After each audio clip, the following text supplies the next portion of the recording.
உலக இரட்சகராம் ஆண்டவராகிய இயேசுவின் திருப்பெயரிலே இந்த ஆகஸ்ட் மாதம் 4ஆம் நாளிலே சந்திப்பதிலே மிகுந்த மகிழ்ச்சி அடைகிறோம். ஸ்தோத்திரங்களை இந்த வேர்ட் ஆஃப் காட் மினிஸ்ட்ரி சார்பாக தெரிவித்துக் கொள்கின்றோம். காலை நேர இறை தியானத்தை நாம் ஆரம்பிக்கலாம். நமது ஆரம்பம் பிதா குமாரன் பரிசுத்த ஆவியின் நாமத்தில் உள்ளது. ஆமென். ஜெபிப்போம். துதிகளின் மத்தியிலே மகிமையோடு வீற்றிருக்கிற எங்கள் அன்புள்ள ஆண்டவரே, எங்கள் ராஜாதி ராஜாவே, கர்த்தாதி கர்த்தாவே, இந்த ஆசீர்வதிக்கப்பட்ட மனமகிழ்ச்சியும் குளிர்ச்சியும் நிறைந்த ஆகஸ்ட் மாதம் 4ஆம் நாள் திங்கட்கிழமைக்காக நின்று செலுத்துகிறோம். இந்த வேளையினால் ஆண்டவரே, உடைய பணிகளையும் ஆண்டவரே பயணங்களை மேற்கொள்ள போகிற இந்த நாளை எங்களுக்கு ஆசீர்வதித்து தாரும். எங்களையும் குடும்பத்தாரையும் வழிநடத்தும். உடைய இறை வார்த்தையின் வழியாக ஆண்டவர் நீர் பேசி நாங்கள் கேட்கிறோம். பாடுகிற பாடல், ஏறெடுக்கின்ற ஜெபம் மன்றாட்டுகளை எல்லாம் உடைய சமூகத்தில் ஆண்டவரை நாங்கள் வைக்கின்றோம். நண்பர் சாரியும் சாக்க சாரியும் மடியனையும் எடுத்து பயன்படுத்தும். இதை கேட்டு பயன்பெறுகிற எல்லாருக்கும் உடைய இறை ஆசிரியர்களை தந்து வழிநடத்தும். இறை மைந்தன் இயேசுவின் மூலம் ஜெபிக்கிறோம் நல்ல பிதாவே, ஆமென். காலை வேளையிலே 373வது பாடலாகிய நம்பி வந்தேன் மேசையா நான் நம்பி வந்தேனே என்கின்ற அருமையான ஒரு பாடலை சாரோடு இணைந்து நாம் பாடுவோம். 373வது பாடல், நம்பி வந்தேன் மேசையா நான் நம்பி வந்தேனே என்ற பாடல்.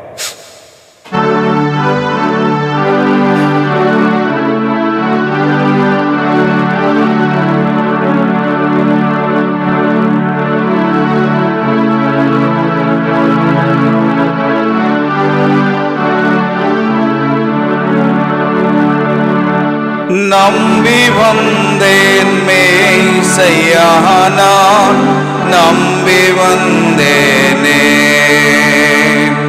நம்பி வந்தேன் மேசையா நான் நம்பி வந்தேனே. திவ்ய சரணம் சரணம் சரணம் ஐயா நான் நம்பி வந்தேனே. திவ்ய சரணம் சரணம் சரணம் ஐயா நான் நம்பி வந்தேனே. நான் நம்பி வந்தேன் மேசையா நான் நம்பி வந்தேனே.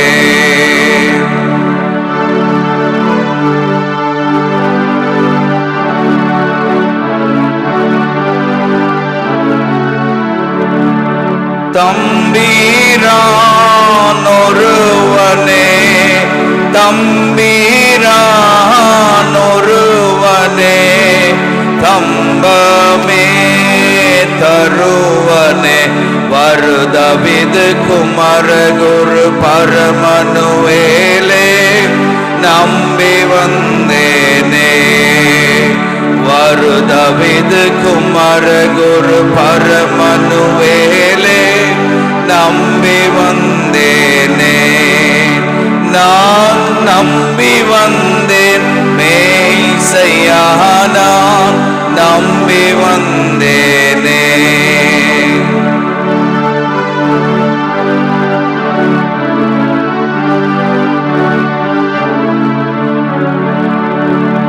நின் பாத தரிசனம், நின் பாத தரிசனம், அன்பான கரிசனம், நித நித சரி தொழுவதிதம் எனவும் உறுதியில் நம்பி வந்தேனே.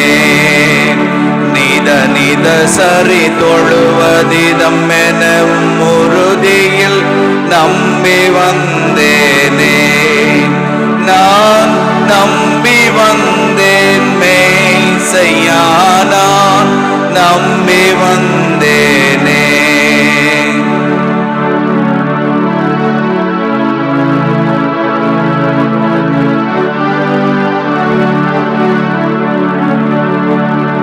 நாதனே கிருபை கூர், நாதனே கிருபை கூர், வேதனே சீர்ஹோமை தீர், அதிநலம் மிகும் உன திருவடி அருளே நம்பி வந்தேனே. அதிநலம் மிகும் உன திருவடி அருளே நம்பி வந்தேனே. நம்பி வந்தேன் மேய்சையா நான் நம்பி வந்தேனே.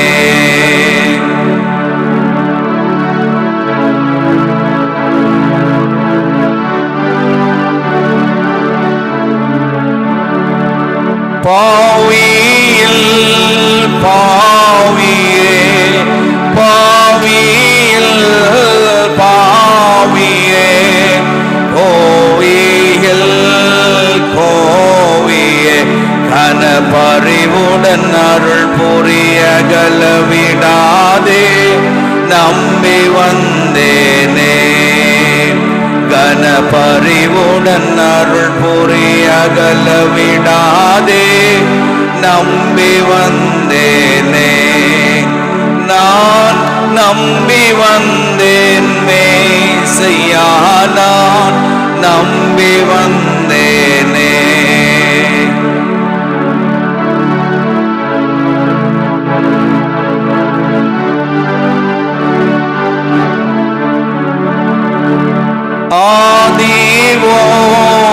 ஆதிவோலோலமே ஆதிவோலோலமே பாதுகாலமே உனதடிமைகள் படு துயரவதிகள் மேத்த நம்பி வந்தேனே. உனதடிமைகள் படு துயரவதிகள் மேத்த நம்பி வந்தேனே. நான் நம்பி வந்தேன் மேய்சையா நான் நம்பி வந்தேனே. நம்பி வந்தேன் மேய்சையா நான் நம்பி வந்தேனே. திவ்ய சரணம் சரணம் சரணம் ஐயா நான் நம்பி வந்தேனே. திவ்ய சரணம் சரணம் சரணம் ஐயா நான் நம்பி வந்தேனே.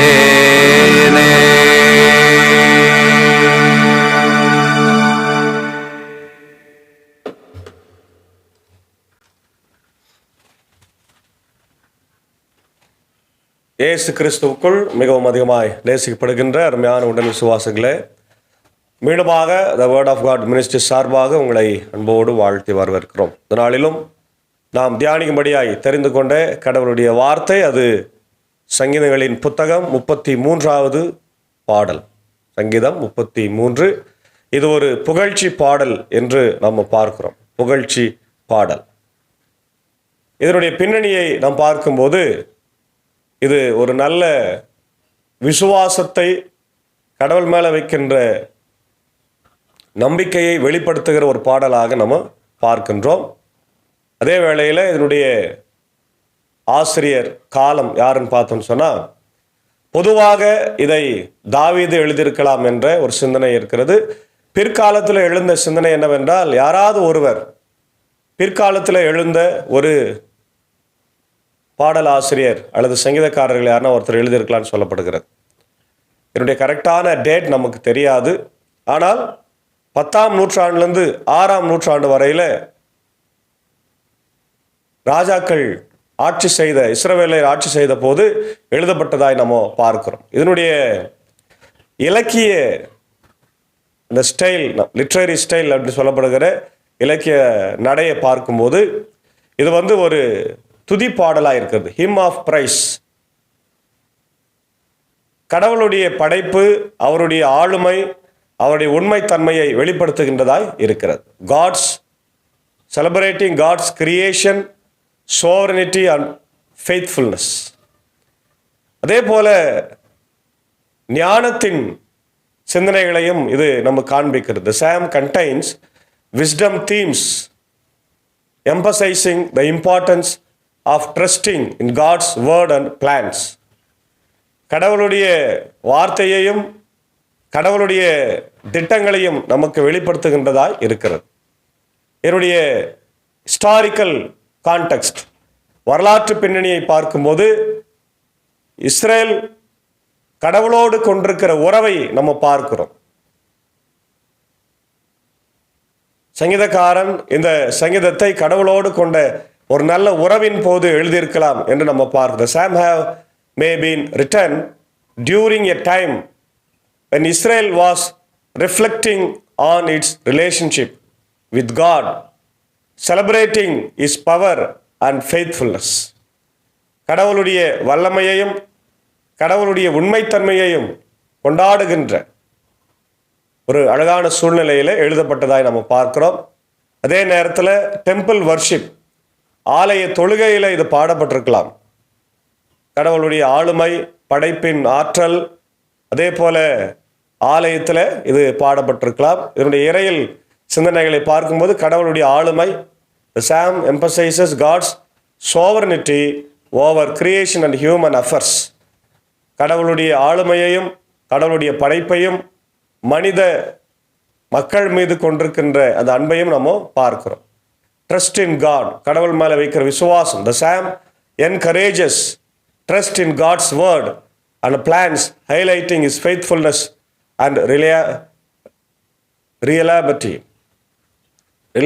என்று நம்ம பார்க்கிறோம். அதாவது கடவுளுடைய வார்த்தை, கடவுளுடைய திட்டம் நம்ம வாழ்க்கையில் அவருடைய விசுவாசத்தையும் அவரை சார்ந்து வாழுகின்ற ஒரு வாழ்வையும் நமக்கு காண்பிக்கின்றதாக நம்ம பார்க்கின்றோம். இந்த சங்கீதத்தினுடைய தலைப்பு நம்ம முதல்ல பார்த்தோம், the righteousness and power of God. The righteousness and the power of God, கடவுளுடைய நீதியும் அவருடைய ஆண்டவருடைய வல்லமையும் என்று நம்ம பார்க்குறோம். முக்கியமாக இதில் 4வது வசனத்தை தான் மையப்படுத்தி நம்ம சொல்லப்பட்டிருக்கிறது. 4வது வசனம், ஆண்டவரின் வாக்கு நேர்மையானது, அவருடைய செயல்கள் எல்லாம் நம்பிக்கைக்குரியவை என்று. நீதிமான்களே ஆண்டவரில் களி கூறுங்கள், நீதி உள்ளோ அவரை புகழ்வது பொருத்தமானது. முதல் வரியே நமக்கு கடவுள்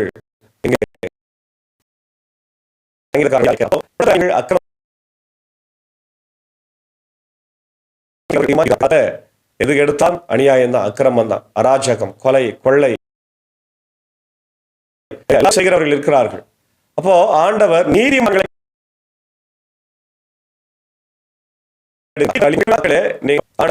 ஆண்டவர் என்று செலுத்துங்கள், அவரை புகழ்ந்து பாடுங்கள். யாழ் இசைத்து, யாழ் ஆண்டவருக்கு கருவி யாழ், இங்கிலீஷ்ல ஹார்ப் என்று நம்ம சொல்லுகிறோம். தாவீது அடிக்கடி அதை வாசித்துக் கொண்டே இருப்பார். ஆடுகளை மேய்க்கும் போது கடவுளை துதித்து பாடுகிறது வழக்கம் இல்லையா? ஆனால் அந்த யாழை இசைத்து அவர்கள் கடவுளுக்கு நன்றி சொல்லுவார்கள். புத்தம்புது பாடல் ஒன்றை அவருக்கு பாடுங்கள், திறம்பட இசைத்து மகிழ்ச்சி குரல் எழுப்புங்கள். ஆண்டவரின் வாக்கு நேர்மையானது, அவருடைய செயல்கள் எல்லாம் நம்பிக்கைக்குரியவை. ஆண்டவருக்கு புது பாட்டை பாடுங்கள் என்று சொல்லுகிறார். ஒவ்வொரு நாளும் நாம் பாட வேண்டும் இல்லையா? நம்முடைய பாடல் புத்தகத்தில் 663 பாட்டு இருக்கு. ஆனால் எல்லாத்தையும் நம்மளால பாட முடியல, இன்னும் கற்றுக்கவே இல்லை. நம்ம மிஞ்சி போனால் ஒரு 100 பாட்டுக்கு மேலே பாடுறதில்ல, 500 பாட்டு பாடாமல் இருக்கும். ஆக அந்த பாடல்களெல்லாம் பாடும் பொழுது உண்மையாகவே தேவ நாமம் மகிமைப்படும். இன்னைக்கு நிறைய பாடல்கள் கமர்ஷியலாக பிஸ்னஸ் மோட்டிவாக வருது. அதில் கூட பரவாயில்ல, அர்த்தம் இருக்கிறது, வார்த்தை இருக்கிறது, அதையும் நம்ம பாடலாம். ஆனால் உண்மையாகவே மனசிலிருந்து நம்ம பாடணும். அதான் ஆண்டவர் விரும்புகின்றார். இப்போ அவர் நீதியையும் நேர்மையையும் விரும்புகிறார். அவரது பேரன்பால் பூவுலகு நிறைந்திருக்கிறது. ஆண்டவரது வாக்கினால் வானங்கள் உண்டாயின, அவரது சொல்லின் ஆற்றலால் வான்கோள்கள் எல்லாம் உருவாயின.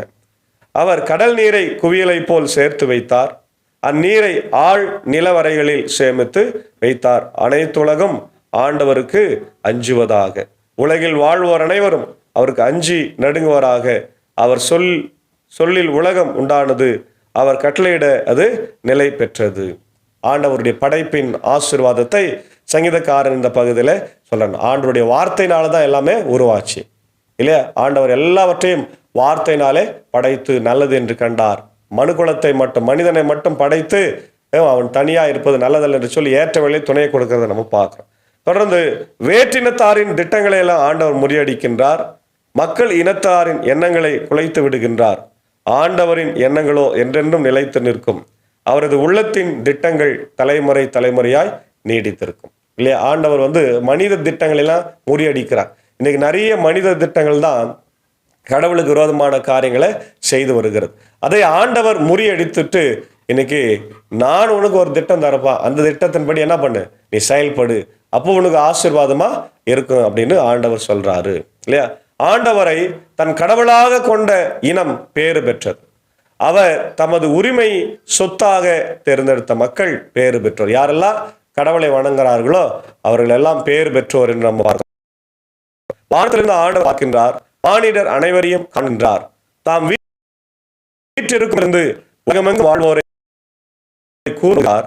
அவர்களின் உள்ளங்களை உருவாக்குகின்றவர் அவரே. அவர்களின் செயல்கள் அனைத்தையும் உற்று நோக்குபவரும் அவரே. தன் படை பெருக்கத்தால் வெற்றி பெறும் அரசரும் இல்லை, தன் வலிமையின் மிகுதியால் உயிர் தப்பிய வீரரும் இல்லை. எல்லாம் கடவுளை பாருன்றார். ஏன்னா இன்னைக்கு எத்தனையோ போர் நடந்து கொண்டே இருக்கிறது. இந்த போருக்கெல்லாம் காரணம் யாரு? மனித ஆசைகளும் சிந்தனைகள் தான் இல்லையா. வெறியை தீர்த்து கொள்ள வேண்டும், ஜாதி வெறி, மத வெறி, அதே போல இனவெறி, இல்லை இன்னைக்கு எல்லைகளை பெரிதாக்க வேண்டும் என்று சொல்லி போர் நடந்து கொண்டிருக்க. இன்னைக்கு இஸ்ரேல் ஹமாஸ் போர், உக்ரைன் ரஷ்யா போர்லாம் அதுதான் நம்ம பார்க்கிறோம். நிறைய நாட்டை நம்ம பிடிக்க வேண்டும் என்ற எண்ணங்கள் இன்னைக்கு மக்கள் மனதில் வேரூன்றி இருக்கு, தலைவர்கள் மத்தியில் வேரூன்றி இருக்குது. ஆண்டவர் கடுமையாய் விமர்சிக்கின்றார், எதிர்க்கின்றார் இந்த பகுதியில். ஏன்னா அவர் சொல்றாரு, தன் படை பெருக்கத்தால் வெற்றி பெற்றவர் எவனும் இல்லை. படை பெருக்கத்தால் இல்லையா, படை பெருக்கம். இன்னைக்கு பாகிஸ்தான் கூட இந்தியாவை அதிகமாய் துன்புறுத்தி கொண்டே இருக்கிறார், அச்சுறுத்துகிறது. எதுக்காகனா காஷ்மீரை எப்படியாவது பிடித்து விடலாம் என்று. அது நடக்காது. இந்தியா நிச்சயமா பதிலடி கொடுத்து கொண்டே இருக்கிறது, அதில் எந்த மாற்று கருத்தில். ஆனால் அது தவறு. இந்தியாவுக்கு என்று ஒதுக்கப்பட்டிருக்கிற இடத்தை இந்தியாவுக்கு விட்டுவிட வேண்டும். பாகிஸ்தானுக்கு ஒதுக்கிட்ட இடத்தை பாகிஸ்தான் விட்டுறணும் இல்லையா. இது இப்போ இதனால சண்டை வந்து கொண்டே இருக்கிற. இப்போ மக்கள் மகிழ்ச்சியா சமாதானமா வாழ முடியல. அவங்க என்ன நினைக்கிறாங்க? போர் செய்து வெற்றி பெறலாம் நினைக்கிறாங்க. ஆனால் ஜெயித்தார்களா? இல்லை. இரண்டு பக்கமும் நிறைய இழப்புகளும் பிரச்சனைகளும் நம்ம பார்க்கணும். ஆகவே தன் படை வலிமையால் யாரும் ஜெயிக்க முடியாது. உண்மையாகவே கடவுளுடைய ஆசீர்வாதத்தை மட்டும்தான் நம்ம ஜெயிக்க முடியும். தமக்கு அஞ்சி நடப்போரையும் தம் பேரன்புக்காக காத்திருப்போரையும் ஆண்டவர் கண்ணோக்குகின்றார். அவர்கள் உயிரை சாவினின்று காக்கின்றார், அவர்களை பஞ்சத்திலும் வாழ்விக்கின்றார். பார்த்தீங்களா, ஆண்டவர் பசி பட்டினியா இருக்கிறவங்க எல்லாரும் காப்பாற்றுறார். நிறைய மாதிரி நான் சொல்லியிருக்கின்ற இந்த சின்ன எறும்பு நம்முடைய வீடுகளில் பார்த்திருப்போம். சின்ன எறும்புக்கு ஆண்டவர் உணவு கொடுக்கின்றார்.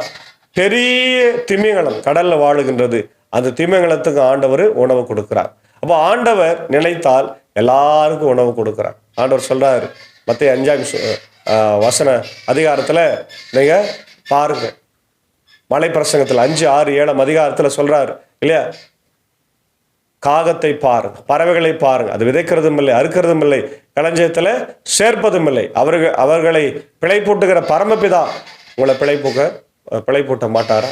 விசுவாசி இல்லையா. ஒரு அழகான பாடல் இருக்குது, குழந்தைங்கள்லாம் பாடுவாங்க. சின்னஞ்சிட்டு குருவியே உன்னை அழகழகாய் படைத்தது யாரு, அங்கும் இங்கும் தெரிந்து கொண்டு ஆனந்தமாய் பாடுறிய. என்ன அர்த்தம் அப்படின்னு கேட்டும்போது அந்த குருவி பாடுற ஒரு வார்த்தை சொல்லுவாங்க, என் ஆண்டவர் என்னை அழகா படைத்திருக்கிறாரு, என்னை போஷிப்பார், வழி நடத்துவார். 5 அறிவு படைத்த மிருக ஜீவன்கள் எல்லாம் கடவுளை நம்பி இருக்கிறது, ஆனால் 6 அறிவு படைத்த நாம் ஆண்டவரை நம்ப மறுக்கிறோம். அவிசுவாசத்தோடு இருக்கும். பிரியமான தேவ பிள்ளைகளை, இந்த காலை நேரத்தில் உங்கள் நம்பிக்கையெல்லாம் கடவுள் மேலே வைங்க. கடவுள் நிச்சயமா நமக்கு ஆசீர்வாதத்தை தருவார். அவர் எல்லாரையும் காப்பாற்றுகின்றவராய் இருக்கின்றார், வாழ்விக்கின்றவராய் இருக்கிறார், பஞ்சத்திலே வாழ்விக்கிறார், உயிரை சாவ நின்று காக்கின்றார். நம் ஆண்டவரை நம்பி இருக்கிறோம். அவரே நமக்கு துணையும் கேடயமுமாய் இருக்கிறார். நம் உள்ளம் அவரை நினைத்து களி கூறும், ஏனெனில் அவரது திருப்பெயரில் நாம் நம்பிக்கை வைத்திருக்கின்றோம்.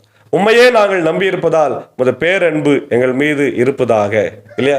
அதுதான் நம்ம பார்க்கிறோம். அப்போ கடவுளுடைய ஆசீர்கள் தொடர்ந்து நம்ம வாழ்க்கையில் இருந்து கொண்டே இருக்கு. அதான் நம்ம பார்க்கிறோம். The righteousness of God, God's word is righteous இல்லையா, and its implications for our lives. God's faithfulness, the importance of reliability என்று நம்ம பார்க்கிறோம். The power of God, God's creative power and his control over the universe, God's sovereign power, his ability to accomplish his purposes, trusting in God's word and his faithfulness, trusting in God's power and encouraging the people to trust in God's power and sovereignty. அதான் முக்கியமான theme. இதில் முக்கியமானது the righteousness of God, the power of God, trusting in God. சில ஆதார வசனங்களை நாம் பார்க்கும்போது ஆதியாகமம் 1ஆம் அதிகாரம் கடவுளுடைய படைப்பை நாம் பார்க்குறோம். சங்கீதம் 119 கடவுளுடைய வார்த்தையை பார்க்கிறோம், இம்பார்ட்டன்ஸ் ஆஃப் காட்ஸ் வேர்ட். ஏசாயா 40:28-31 கடவுளுடைய வல்லமை, காட்ஸ் சோவர்னிட்டி அண்ட் ஸ்ட்ரென்த்தை பார்க்குறோம். ரோமர் 1:20 பார்க்குறோம், God's creation reveals his power and divinity. ஆண்டவருடைய அற்புதமான படைப்பு அவருடைய தெய்வீகத்தன்மை வல்லமையை காட்டுகிறது. எபிரேயர் 11:3 விசுவாசத்தை நம்ம பார்க்கிறோம். ஆகவே அன்பான தேவ பிள்ளைகளே, காலை வேளையிலே ஆண்டவரையே நம்பி இந்த உலகத்தில் நம்ம சாட்சியாக வாழ தூய ஆவியானவர் இந்த நாளிலே நமக்கு உதவி செய்வாராக. ஆமேன். ஜெபம் செய்வோம். மகா இரக்கமும் கிருபை நிறைந்த என் அன்பின் பரலோக பிதாவே, இந்த மகிழ்ச்சியான காலை வேளைக்காக நன்றி சொல்லுகிறோம். ஆண்டவர் இந்த நாளிலே கேட்ட வார்த்தையிலே இதோ ஆண்டவர் படைப்பாளர், நீதிமான், நீதி உள்ளவர், ஆண்டவர் எல்லாரையும் காப்பாற்றுகிறார் என்கின்ற உணர்வோடு இந்த புதிய நாளை, புதிய மாதத்தை, புதிய ஆண்டவர் வாரத்தை நாங்கள் கடந்து செல்ல கிருபை தாரும். இந்த நாளின் எல்லா பணிகளையும் பயணங்களையும் கர்த்தர் எங்களுக்கு நீர் ஆசீர்வதித்து தர வேண்டும் என்று நான் ஜெபிக்கின்றோம். இந்த நாளிலே ஆண்டவரே இதோ ஊழியத்தில் இருக்கின்ற எங்கள் அன்புக்குரிய அன்பர் சாரி ஆண்டவர் ஏஞ்சாக்காவே அன்பான பிள்ளைகள் மாத்தாள் மரியாளையும் ஆசீர்வதிங்க. அன்புக்குரிய சாக்கு சாரின் டீச்சரையும் ஆண்டவர் அடியனையும் வளமை அடுத்து நீ பயன்படுத்துங்க. அடியன் பணியாற்றுகிற பாபனம் பள்ளி ஆண்டவரே மின்னூர் ஆண்டவரே வடகர மேல்சாலம் திருச்சபையில் குடும்பங்களை ஆசீர்வதிங்க. ஆண்டவர் நீர் பாதுகாத்து கொள்ளுங்க, வழி நடத்த தேவையை சந்திங்க. பலவீனமாக இருக்கின்ற மேத்யூ சங்கிளுக்காகவும் ஆண்டவரே இதோ என்னுடைய ஆம்பூர் சினாட் வில்சன் ஆண்டவரே சினாட்டில் பணியாற்றிய வில்சன் அண்ணனுக்காக நான் ஜெபிக்கிறோம். ஆண்டவரே கழுத்து நரம்பு பாதிக்கப்பட்டு ஆண்டவரை சிகிச்சை பெற்று கொண்டிருக்கிறார். கண்ணோக்கி பாருங்க, சீக்கிரமாய் ஆண்டவர் சுகம் கொடுத்து அறுவை சிகிச்சை செய்து வீடு திரும்ப தேவன் கிருபை தர வேண்டும் என்று கெஞ்சியம் கொண்டாடும். தேவையில்லை சந்தியம் ஜெசியாக்காவுக்காக, அன்பு பிள்ளைகள் பிரபாகரனுக்காக, ஆண்டவரே லாவண்யாவுக்காக, வயவளுக்காக நான் ஜெபிக்கிற பிள்ளைகளுக்கு ஆண்டவர் சமாதானத்தை, ஆண்டவர் தைரியத்தை நீ தந்து வழி நடத்துங்க. இந்த நாளிலே பிறந்த நாளை காணுகின்ற இப்படிய வாணியம்படி ஆண்டவரே பெத்லெஹேம் லுத்தரன் திருச்சபையினுடைய கீபோர்ட் மாஸ்டர் அன்புக்குரிய ஆசிரியர் ராஜ்குமார் அவருக்கு ஜெபிக்கும். ஆசீர்வதிங்க. அவருடைய அன்பு மனைவி பிள்ளைகளை ஆசீர்வதிங்க. இந்த பிறந்த நாள் ஆசீர்வாதமாக இருக்கணும். இன்றும் என்று போல சமாதானமாக வாழும். அதே போல என்னுடைய அன்புக்குரிய மாமா டேனியல் ஆண்டவர் ஜெயராமன் மாமாவுக்காக ஜெபிக்கிறோம். நல்ல சுகம் பலன் ஜீவனை தாருங்க. ஆண்டவரே இன்று போல் இன்று மகிழ்ச்சியோடு சமாதானமாக நீடித்த ஆயுசு நாட்களோடு மாமா வாழணும். ஆண்டவருடைய அன்பு துணைவியாருடைய வச்சலாத்தைக்காக நான் ஜெபிக்கிறோம். அவர்களுக்கு நல்ல சுகத்தை பலத்தை தாரும். ஆண்டவரே இந்த பலவீனங்கள் ஆண்டவர் உண்டு, கஷ்டங்கள் உண்டு, எல்லாவற்றையும் மாற்றுங்க. உடன் பிறந்த என்னுடைய ஆண்டவரே பைபிளம்மா ஜான்சி அத்தைக்காகவும் குடும்பங்களுக்காக ஜெபிக்கிறோம். பிள்ளைகள், மருமக்கள், பேர பிள்ளைகள் யாவரையும் கர்த்தர் ஆசீர்வாதம் வழி நடத்துங்க. தேவலை சந்திங்க ராஜா. இந்த நேரத்தில் உலக நாடுகளுக்காக ஜெபிக்கிறோம். போர்கள், பதட்டங்கள், பிரச்சனைகள் எல்லாம் மாற்றுங்க. அமைதியான ஒரு சூழ்நிலையை உருவாக்கி தாருங்க. இயற்கை பேரிடலிருந்து எங்களை காத்து வழிநடத்துங்க. என்னுடைய தாய் திருநாடாகி இந்த தேசத்தையும் ஆண்டவர் நாங்கள் வாழுகின்ற தமிழக மாநிலத்தையும் ஆசீர்வதிங்க. அரசியல் தலைவர்களை வழிநடத்துங்க. ஜாதி, மதம், இனம், மொழி பேதமின்றி எங்களை ஆட்சி செய்ய கிருபை தர வேண்டுமா ஜெபிக்கிறோம். நாங்கள் சார்ந்திருக்கிற இந்திய சுவிசேஷ லுத்தரன் திருச்சபை 3 சபை சங்கங்கள், போதகர்கள், ஊழியங்கள், ஸ்தாபனங்கள், பள்ளிக்கூடங்கள், வெஸ்தா மருத்துவமனை திறக்கப்படவும் ஆண்டவரை இதோ கண்காரியா எல் கல்லூரிக்காக ஜெபிக்கிறோம். கர்த்தர் ஆசீர்வாதம் தொடர்ந்து இந்த நாள் ஆண்டவர் எங்களுக்கு ஆசீர்வாதமாக இருக்கட்டும். இப்படி பணிகளும் பயணங்களையும் கர்த்தர் ஆசீர்வாதம். துதிகன மகிமை உமக்கே செலுத்துகிறோம். இறை மைந்தன் இயேசுவின் மூலம் ஜெபிக்கிறோம் நல்ல பிதாவே. ஆமேன். எல்லா வல்ல தந்தை, மகன், தூய ஆவியின் ஆசைகள் இந்த நாளிலே நம்மளோடு இருந்து இந்த வாரம் முழுவதுமாய் கர்த்தர் நம்மையும் நம்முடைய குடும்பத்தார் நம்முடைய பணிகளையும் ஊழியத்தையும் ஆசீர்வதிப்பாராக. ஆமேன். கர்த்தர் உங்களை ஆசீர்வதிப்பார். God plus.